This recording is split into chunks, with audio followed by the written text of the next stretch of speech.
तो चलिए सबसे पहले हम बात करते हैं 45 डिग्री के एंगल के लिए। उसके लिए हमें क्या करना है बच्चों, हम ऐसा राइट एंगल ट्रायंगल लेते हैं, हम ऐसा राइट एंगल ट्रायंगल लेते हैं। देखिए अगर आप जिसमें एक 45 डिग्री का एंगल आ रहा हो, हम ऐसा राइट एंगल ट्रायंगल बनाएंगे जिसमें एक एंगल 45 डिग्री का हो या एक्यूट एंगल। अब ये अगर 45 डिग्री का है तो ये भी 45 डिग्री का होगा।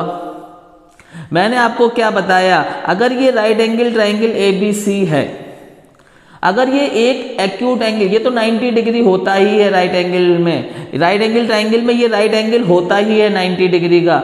ये वाला जो एंगल है, मान लो ये C एंगल है, ये 45 डिग्री है अगर, तो ये वाला इधर वाला एक्यूट एंगल भी 45 डिग्री होगा, क्योंकि तभी ट्रायंगल के इन तीनों एंगल का सम 180 आएगा, नहीं तो इन ट्रायंगल के एंगल का सम 180 नहीं आ सकता। अगर 45 के अलावा यहाँ पर कुछ और रख लो, इसको 45 रहने दो, इसको कुछ और रख लो, तो फिर ट्रायंगल के एंगल्स का सम 180 नहीं आएगा। तो फिर क्या मतलब हुआ, यही मतलब हुआ कि ये वाला अगर 45 है तो ये भी 45 होगा। तो बच्चों अगर ये दोनों एंगल 45 के हैं तो फिर इनके सामने वाली लाइंस भी बराबर होंगी। ये थ्योरम मैंने आपको बताई थी लास्ट वीडियो में, ये 9th क्लास की थ्योरम है। अगर दो एंगल्स ट्रायंगल के इक्वल हैं तो उनके सामने वाली लाइंस भी इक्वल होती हैं। लिख लो इसको, थ्योरम को।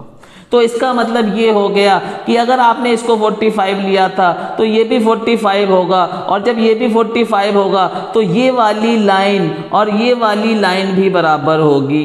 क्या लिखेंगे फिर यहाँ पर, अगर ऐसा राइट एंगल ट्रायंगल बन रहा है जिसमें ये 45 डिग्री के एंगल्स आ रहे हैं एक्यूट एंगल, तो इनकी परपेंडिकुलर और बेस भी बराबर हो जाएगी, यानी कि मतलब AB और BC बराबर हो जाएगा। और AB और BC बराबर है तो इसको हम कोई साइड A कह देंगे।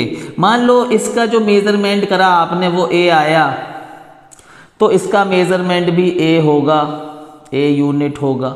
बिल्कुल सही बात।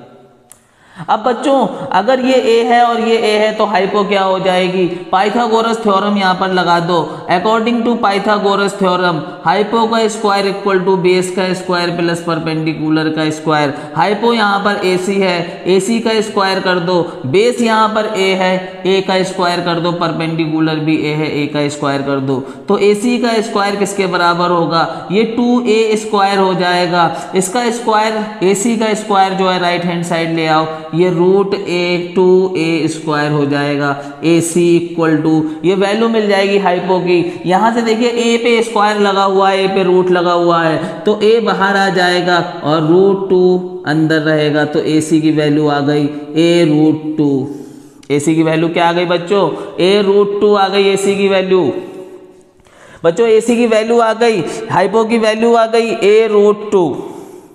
अब बच्चों आप के पास 6 ट्रिग्नोमेट्रिक रेशियो है, 6 ट्रिग्नोमेट्रिक रेशियो है। पहला क्या है, पहला साइन होगा, पहला साइन होगा। एंगल किसे ले लो, एंगल 45 डिग्री है, यहाँ पर एंगल 45 डिग्री है। इस 45 के लिए बात कर रहे, चाहे इसके लिए कर लो चाहे इसके लिए कर लो, ठीक है। साइन 45, साइन 45 क्या होता, साइन होता क्या है, साइन किस रेशियो का नाम है। यहाँ पर पहले एक्सरसाइज वाली ट्रिक मैंने आपको बताई थी, लिख लो, पढ़ ले बेटा पढ़ ले, पढ़ ले बेटा पढ़ ले, हाँ हाँ बाद में, हाँ हाँ बाद में। ये मैंने ट्रिक बताई। यहाँ पर साइन लिख लो, यहाँ पर कॉस लिख लो, यहाँ पर टेन लिख लो, यहाँ पर लिख लो कॉसेक, यहाँ पर लिख लो सेक, यहाँ पर लिख लो कॉट। ठीक है बच्चों, तो साइन 45 साइन किस रेशियो का नाम है, साइन परपेंडिकुलर अपॉन हाइपो का नाम है, परपेंडिकुलर अपॉन हाइपो। यहां पर देख लो आप राइट एंगल ट्रायंगल जो आपने बनाया, परपेंडिकुलर कितना है, परपेंडिकुलर A है, हाइपो है A√2। हाइपो कितनी है, हाइपो A√2 है। यहां पर देखो परपेंडिकुलर A है और हाइपो A√2 है। A से A कट गया, A से A कट गया, क्या आंसर आ गया, 1/√2 आ गया। ये देखो बच्चों आप अपनी टेबल से मिला लो, आप अपनी शॉर्ट ट्रिक से मिला लो, कितना बढ़िया कॉन्सेप्ट दिया है। ट्रिक भूल जाओगे लेकिन ये नहीं भूलोगे, साइन 45 की वैल्यू क्या होती है? साइन 45 की वैल्यू 1/√2 होती है। ये कॉन्सेप्ट नहीं भूलोगे। इस कॉन्सेप्ट से अगर आपने साइन 45 निकालना सीख लिया, ये कभी आपको आप कभी भूल नहीं सकते, ये हमेशा आपको याद रहने वाला है। आप ट्रिक भूल सकते हो, ठीक है। साइन 45 की वैल्यू क्या आ गई? साइन 45 की वैल्यू 1/√2 आ चुकी है। इसी तरह से निकाल लो कॉस 45।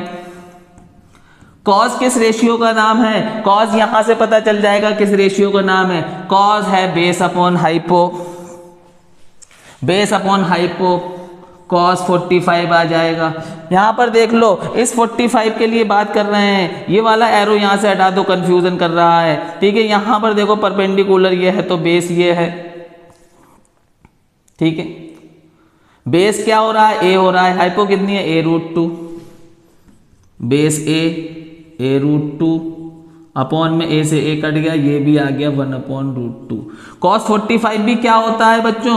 cos 45 भी 1/√2 होता है। चेक कर लो, टेबल से मिला लो, एनसीईआरटी में टेबल दी गई है पूरी, अपनी ट्रिक से निकाल लो, यही आने वाला है।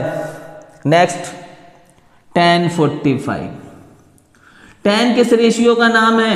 tan का रेशियो यहां से पता कर लो किस रेशियो का नाम है। परपेंडिकुलर अपॉन बेस का नाम है। परपेंडिकुलर कितना होगा? परपेंडिकुलर a आ चुका है। बेस कितना होगा? बेस भी a आ चुका है, a/a, a से a कट गया, यहां पर क्या वैल्यू आ गई? 1। tan 45 की वैल्यू भी निकाल ली। tan 45 की वैल्यू कितनी होगी? 1 होगी। जब चलिए आगे बढ़ते हैं, कॉसेक पे जाते हैं। कॉसेक क्या होता है? कॉसेक किस रेशियो का नाम है? कॉसेक 45 पे हम लोग बात कर रहे हैं, 45 के एंगल को देखते हुए बात कर रहे हैं। कॉसेक कितना है? कॉसेक है hypo upon perpendicular, hypo upon perpendicular. Hypo कितना है? हाइपो a√2 है, a√2। परपेंडिकुलर कितना है? a है, a से a कट गया, कितना आ गया? √2 आ गया। ये मिला लो अपनी टेबल से, एनसीईआरटी की टेबल से मिला लो। यहां पर cosec 45 √2 आ चुका है। क्या cosec 45 की वैल्यू √2 होती है? मिला लो अपनी टेबल से। चलिए आगे बढ़ते हैं, sec पे चलते हैं। sec किस रेशियो का नाम है? 45 पे बात कर रहे हैं हम लोग। sec किस रेशियो का नाम है? sec हाइपो अपॉन बेस का नाम है, हाइपो अपॉन बेस। हाइपो कितना है? हाइपो a√2 है। बेस कितना है? बेस a है, a से a कैंसिल हो गया। sec 45 कितना आ गया? sec 45 की वैल्यू √2 आ गई। sec 45 की वैल्यू भी आ चुकी है। cot की वैल्यू निकाल लेते हैं बच्चों। cot की वैल्यू क्या आएगी? cot की वैल्यू निकाल लो, cot 45। cot किस रेशियो का नाम है? cot बेस अपॉन परपेंडिकुलर का नाम है। cos किसका नाम है? Base upon perpendicular. बेस क्या है हमारे पास? बेस a है हमारे पास, परपेंडिकुलर a है हमारे पास, a से a कट गया, a बन जा a क्या आ गया? 1 आ गया। cot 45 की वैल्यू आ गई। ये देखिए बच्चों, cot 45 की वैल्यू 1 आ चुकी है। हमने 45 के एंगल पे सारे ट्रिग्नोमेट्रिक रेशियो की वैल्यू निकाल ली कॉन्सेप्ट से।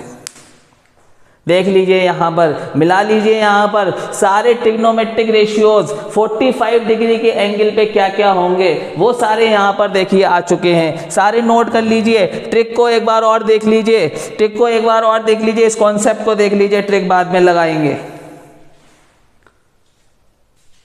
देखा बच्चों आपने किस तरह से हमने एंगल 45 पे सारे ट्रिग्नोमेट्रिक रेशियोज की वैल्यू निकाल ली, और 45 पे ट्रिग्नोमेट्रिक रेशियोज यही रहेगा।